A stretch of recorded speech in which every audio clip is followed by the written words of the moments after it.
Tabii bilir.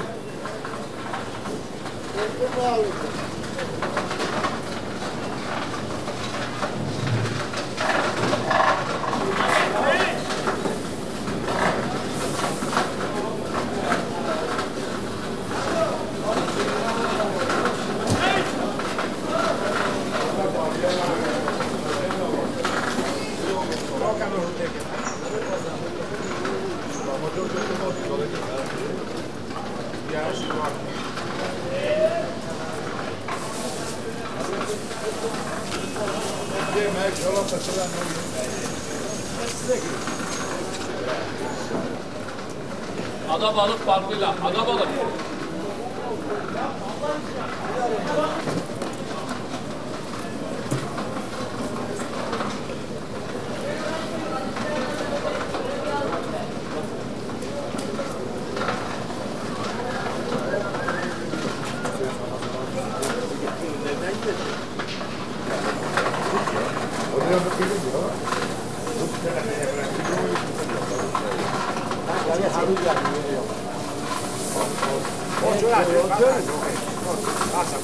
Çocuklar bobine tutuyor.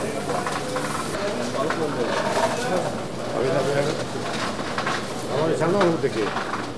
Hadi yemeği yiyelim.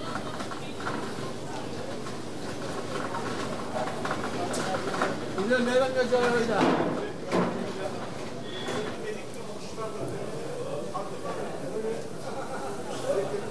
Abi burada toplam kaç kişi çalışıyoruz?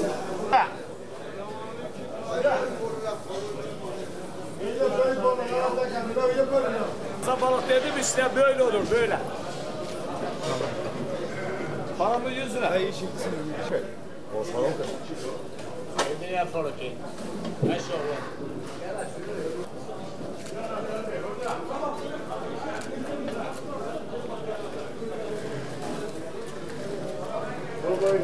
Balık durumu çok iyi. Balık sezonu başlamış. Şu anda balık zaten satılıyor.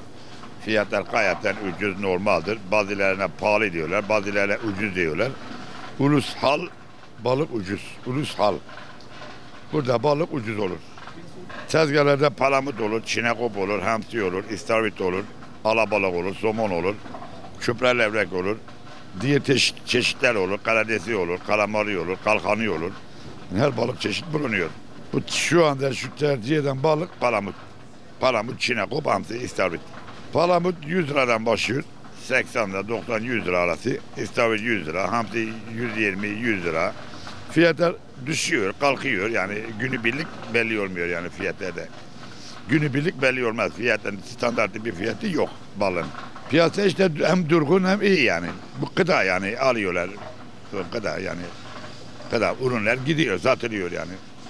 1920'den 70'ten beri Ankara Ulusal'ında balıkçılık yaparım, tezgahtarlık yaparım. Bu sene 1 Eylül'de avlama yasağı kalktı. Allah çok vermiş, palamut boldur. Yani Ankara balık konusunda çok zengin bir memlekettir. Yani Karadeniz balığı yer, Akdeniz balığı yer, Ege balığı yer, Marmara balığı yer. Ama Ankara bütün denizlerdeki gelen balık yer. Balıklar günlük geliyor, günlük satılıyor. Vatandaşımız şunu bir öğrensin. Türkiye'de palamut tanayla satılır, kiloyla satılmaz. Bir de buzlama balığı diye bir balık yok. Günlük geliyor, günlük tükeniyorsun.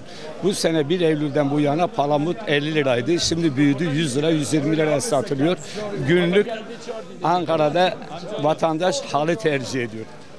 Palamut tane 100 lira, 1 kilo 150 lira. Balık dedim işte böyle olur böyle. Paramız 100 lira. Hayır şimdisini.